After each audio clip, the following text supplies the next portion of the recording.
नमस्कार दोस्तों, आज हम यूपीएससी 2020 का साइंस और टेक्नोलॉजी का प्रश्न करेंगे क्योंकि इससे पहले हम लोग 2019 का देख चुके हैं।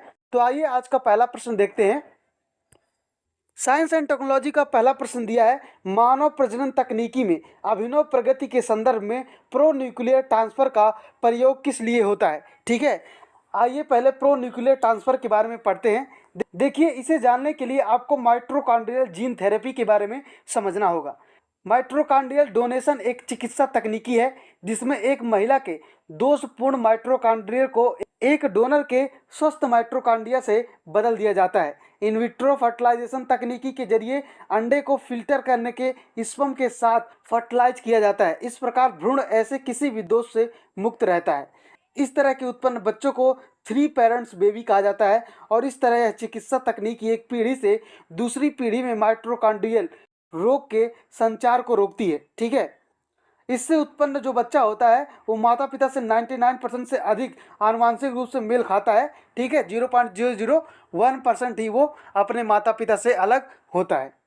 और अगर हम प्रो न्यूक्लियर ट्रांसफ़र के बारे में बात करें तो प्रो न्यूक्लियर ट्रांसफ़र में संतानों में माइटोकॉन्ड्रियल बीमारी को रोकने की क्षमता होती है क्योंकि माइटोकॉन्ड्रियल डीएनए मातृ रूप से प्रसारित होते हैं। किसी संतान में माइटोकॉन्ड्रियल रोग आनुवंशिक रूप से पूर्णतः माता से ही होता है।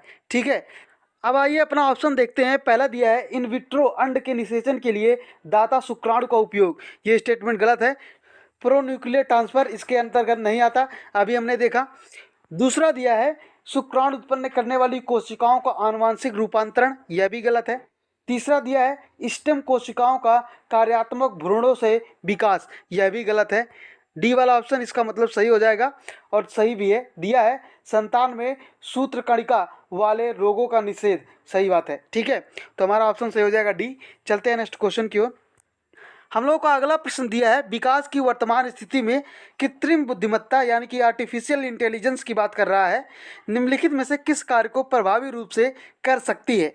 ठीक है, पहला इसमें दिया है, औद्योगिक इकाइयों में विद्युत की खपत कम करना। बिल्कुल सही बात है। दूसरा दिया है, सार्थक लघु कहानियों और गीतों की रचना। यह भी सही है। रोगों के निदान में भी कर सकता है। टेक्स्ट टू स्पीच में परिवर्तन। यह भी सही है। और पांचवा दिया है, विद्युत ऊर्जा का बेहतर संचरण। यह भी सही है। तो हमारा ऑप्शन हो जाएगा डी। चलते हैं नेक्स्ट क्वेश्चन की ओर। अगला प्रश्न दिया है, दृश्य प्रकाश संचार तकनीकी के संदर्भ में निम्नलिखित में से कौन सा कथन सही है, ये बताना है। आइए पहला स्टेटमेंट इसका देखते हैं। दिया है, BLC यानी कि दृश्य प्रकाश संचार 375 से 780 nm वाली विद्युत चुंबकीय स्पेक्ट्रमी तरंगों का उपयोग करती है। स्टेटमेंट सही है। अब एक जहाँ जहाँ है उसको रखेंगे तो ऐसे में एक ऑप्शन कटेगा और वो होगा हम लोगों का डी। ठीक है, दूसरा दिया है, दृश्य प्रकाश संचार को दीर्घ प्रसारी प्रकाशीय बेतार संचार के रूप में जाना जाता है। तो दीर्घ नहीं, लघु होता है। ये स्टेटमेंट गलत हो जाएगा। अब दो जहाँ जहाँ हैं हम उसको डिलीट करेंगे तो हमारा सब ऑप्शन कट जाएगा और बचेगा सी। तो हमारा ऑप्शन हो जाएगा सी और बाकी का आप पढ़ लीजिएगा। चलते हैं नेक्स्ट क्वेश्चन की ओर। हम लोगों का अगला प्रश्न दिया है, ब्लॉकचेन तकनीकी के संदर्भ में निम्नलिखित कथनों पर विचार कीजिए। तो आइए थोड़ा सा पहले ब्लॉकचेन तकनीकी के बारे में पढ़ते हैं, फिर अपना ऑप्शन देखेंगे।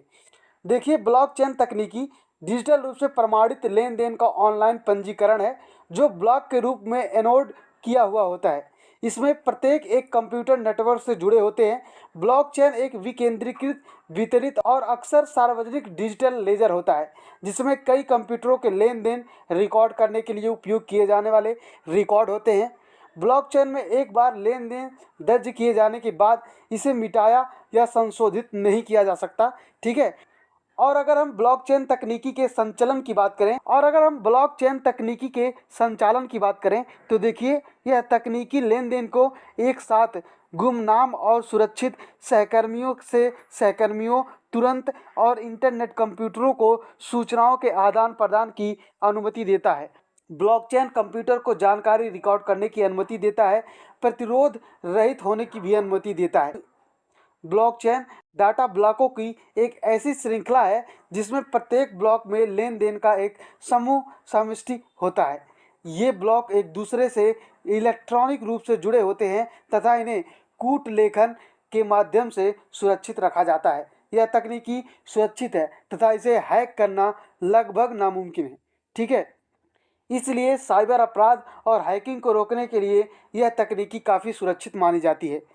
इसके अंतर्गत नेटवर्क से जुड़ी कंप्यूटर की श्रृंखलाओं के द्वारा सत्यापित होने के बाद प्रत्येक लेन देन के विवरण को बही खाते के रूप में रिकॉर्ड में रखा जाता है। ब्लॉकचेन के आधारभूत वैशिष्ट्यों पर आधारित अनुप्रयोग को बिना किसी व्यक्ति की अनुमति के ही विकसित किया जा सकता है। इस बात को भी आपको ध्यान में रखना है। इंटरनेट कंप्यूटरों को सूचनाओं के आदान प्रदान की अनुमति देता है। ब्लॉकचेन कंप्यूटर को जानकारी रिकॉर्ड देने की अनुमति देता है। अगर हम ब्लॉकचेन तकनीकी की उपयोग की बात करें तो क्रिप्टो करेंसी के अलावा इसका उपयोग निम्नलिखित चीज़ों में किया जा सकता है। फॉर एग्जांपल, सूचना प्रौद्योगिकी और डाटा प्रबंधन में, सरकारी योजनाओं के लेखा जोखा में, सब्सिडी वितरण में, भू रिकॉर्ड रखने में, डिजिटल संचालन और प्रमाणीकरण में, क्लाउड स्टोरेज में, ई गवर्नेंस में, स्मार्ट कॉन्ट्रैक्ट में, शैक्षणिक जानकारी में, ई वोटिंग में, कानूनी कागजात रखने में, बैंकिंग बीमा सेक्टर में, इन सब में इसका उपयोग किया जाता है। ठीक है, अब आइए अपना ऑप्शन देखते हैं। पहला दिया है, यह एक सार्वजनिक खाता है जिसका हर कोई निरीक्षण कर सकता है, परंतु इसे कोई भी एक उपभोक्ता नियंत्रित नहीं करता। बिल्कुल सही बात है, अभी हमने एक्सप्लेनेशन में देखा, तो ये हमारा ऑप्शन सही है। अब एक जहाँ जहाँ है उसको रखेंगे तो हमारा सी वाला ऑप्शन कट जाएगा। दूसरा दिया है, ब्लॉकचेन की संरचना और अभिकल्प ऐसा है कि इसका समूचा डेटा केवल क्रिप्टो करेंसी के विषय में है। ये स्टेटमेंट गलत है, अभी हमने एक्सप्लेन किया था। अब दूसरा जहाँ जहाँ है उसको हम डिलीट कर देंगे तो एक और ऑप्शन कट जाएगा। ठीक है, अब एक तो सही है ही, तो अगर तीसरा सही हुआ तो हमारा ऑप्शन डी होगा, नहीं तो ए होगा। तीसरा दिया है, ब्लॉकचेन के आधारभूत वैशिष्ट्यों पर आधारित अनुप्रयोगों के बिना किसी व्यक्ति की अनुमति के विकसित किया जा सकता है। बिल्कुल सही बात है, इस बात पर मैंने काफ़ी जोर दिया था, तो हमारा स्टेटमेंट हो जाएगा डी। चलते हैं नेक्स्ट क्वेश्चन की ओर। हम लोगों का अगला प्रश्न दिया है, कार्बन नैनो ट्यूब के संदर्भ में निम्नलिखित कथनों पर विचार कीजिए। आइए पहले कार्बन नैनो ट्यूब को पढ़ते हैं। देखिए, कार्बन नैनो ट्यूब कार्बन से बने एकल दीवार कार्बन नैनो ट्यूब होते हैं जिनका व्यास आमतौर पर नैनोमीटर में मापा जाता है। ये बेलनाकार अणु होते हैं जिनमें सिंगल लेयर कार्बन परमाणु की शीट होती है। वे बहुत हल्के होते हैं एवं स्टील में अधिक मजबूत होते हैं। अगर इसके अनुप्रयोग की बात करें तो पारंपरिक सामग्रियों की तुलना में उच्च शक्ति, स्थायित्व, विद्युत चालकता, तापीय चालकता और हल्के गुणों की आवश्यकता वाले वस्तुतः किसी भी अनुप्रयोग के लिए कार्बन नैनो ट्यूब उपयोग किए जाते हैं। कार्बन नैनो ट्यूब का उपयोग मानव शरीर में दवाओं और एंटीजन के वाहक के रूप में भी किया जाता है। कार्बन नैनो ट्यूब जैव निम्नीकरण प्रक्रिया में भी सहायक होते हैं। एक कृत्रिम रक्त वाहिका के रूप में कार्बन नैनो ट्यूब का उपयोग किया जा सकता है, जैसे रक्त का थक्का बन सकता है, और इसको मानव शरीर के क्षतिग्रस्त भाग के लिए कृत्रिम रक्त केशिकाओं के रूप में नहीं किया जा सकता। ठीक है, अब आइए हम अपना ऑप्शन देखते हैं। पहला इसमें दिया है, इनको मानव शरीर में औषधियों और प्रतिजनों के वाहकों के रूप में किया जा सकता है। स्टेटमेंट सही है। दूसरा दिया है, इनको मानव शरीर के क्षतिग्रस्त भाग के लिए कृत्रिम रक्त केशिका के रूप में इस्तेमाल किया जा सकता है, तो अभी मैंने कहा नहीं किया जा सकता। ये स्टेटमेंट गलत हो जाएगा। दूसरा दिया है, इनका जैविक रासायनिक संवेदकों में उपयोग किया जा सकता है। स्टेटमेंट करेक्ट है। चौथा दिया है, कार्बन नैनो ट्यूब जैव निम्नीकरणीय होती है। स्टेटमेंट सही है, हमारा विकल्प सही हो जाएगा सी। चलते हैं नेक्स्ट क्वेश्चन की ओर। अगला प्रश्न दिया है, निम्नलिखित गतिविधियों पर विचार कीजिए। तकनीकी के वर्तमान स्तर पर उपर्युक्त गतिविधियों में से किसमें ड्रोन के प्रयोग को सफलतापूर्वक किया जा सकता है। ठीक है, आजकल ये काफ़ी चर्चित है, ड्रोन से काफ़ी चोरियां भी की गई। इनफैक्ट जब भारत ने ऑपरेशन सिंदूर किया था तो पाकिस्तान से आने वाले कितने ड्रोनों को भारत ने मार गिराया था, तो ये काफ़ी इंपॉर्टेंट टॉपिक है। ठीक है, इसको पढ़ के जाइएगा। पहला स्टेटमेंट इसमें दिया है, खेत में फसल पर कीटनाशक छिड़काव में। बिल्कुल सही बात है। दूसरा दिया है, सक्रिय ज्वालामुखियों के मुखों का निरीक्षण करने में, यह भी सही है। और तीसरा दिया है, डीएनए विश्लेषण के लिए उपेक्षण करती हुई व्हेलों के श्वास के नमूने एकत्र करना, यह भी सही है। विकल्प हो जाएगा डी। चलते हैं नेक्स्ट क्वेश्चन की ओर। हम लोगों का अगला प्रश्न दिया है, यह प्रयोग 3 ऐसे अंतरिक्ष यानों को काम में लगाएगा जो एक समबाहु त्रिभुज की आकृति में उड़ान भरेंगे, जिसमें प्रत्येक भुजा 1 बिलियन किलोमीटर लंबी है और यानों के बीच एक लेजर चमक रही होगी। कथित प्रयोग किसके लिए संदर्भित करता है। तो ये जो है इवोल्वेड लीजा के बारे में बात कर रहा है। हम लोगों ने 2017 का जब प्रश्न पत्र देखा था तो इसके बारे में देखा था वहाँ पर, ठीक है। हमारा ऑप्शन हो जाएगा डी। चलते हैं नेक्स्ट क्वेश्चन की ओर। हम लोग को अगला प्रश्न दिया है, निम्नलिखित कथनों पर विचार कीजिए, उपयुक्त कथनों में से कौन सा सही है ये हम लोगों को बताना है, ठीक है। पहला स्टेटमेंट इसका दिया है, भावी माता पिता के अंड या शुक्राणु उत्पन्न होने वाली कोशिकाओं में आनुवांशिक परिवर्तन किए जा सकते हैं। बिल्कुल सही बात है, किए जा सकते हैं।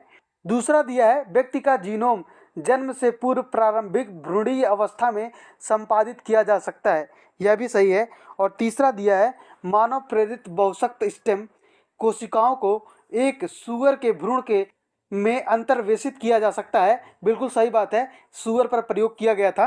तो ये हम लोग का ऑप्शन सही हो जाएगा डी। चलते हैं नेक्स्ट क्वेश्चन की ओर। हम लोगों को अगला प्रश्न दिया है, भारत में न्यूमोकोकल संयुग्मी वैक्सीन के प्रयोग का क्या महत्व है, ठीक है।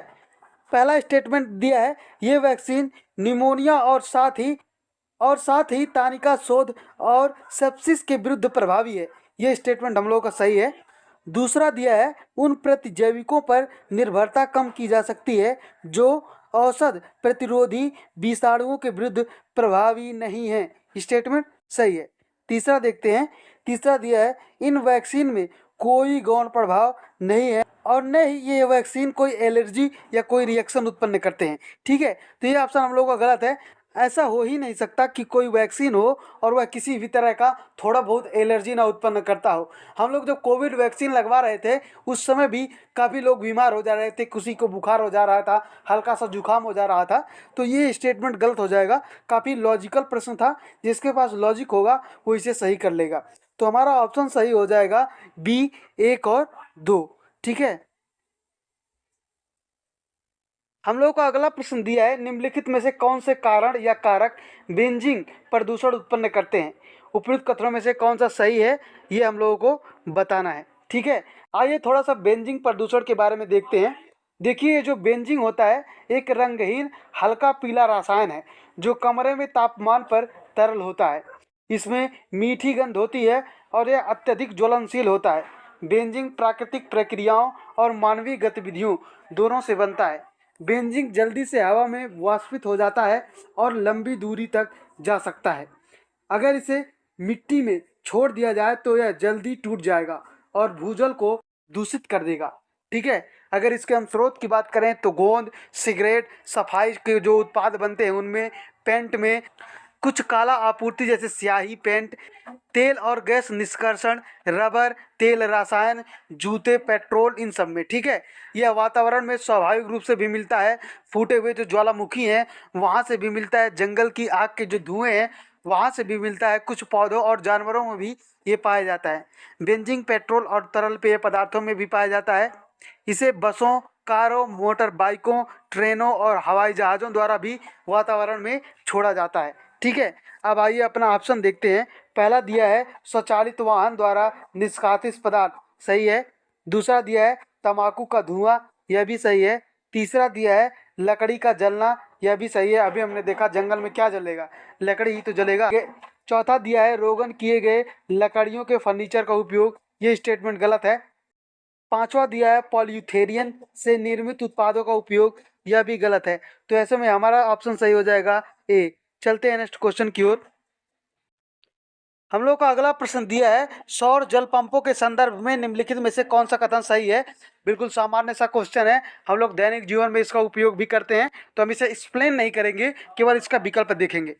पहला दिया है, सौर ऊर्जा का प्रयोग प्रतिष्ठित पंपों को चलाने के लिए हो सकता है और निमज्जन पंपों के लिए नहीं, ये स्टेटमेंट गलत है। दूसरा दिया है, सौर ऊर्जा का प्रयोग अपकेंद्रीय पंपों को चलाने के लिए हो सकता है और पिस्टन वाले पंपों के लिए नहीं, यह भी स्टेटमेंट गलत है। हमारा विकल्प हो जाएगा डी। तो दोस्तों, आज हम लोगों ने यूपीएससी 2020 का साइंस एंड टेक्नोलॉजी का प्रश्न देख लिया। Thank you so much for watching this lecture.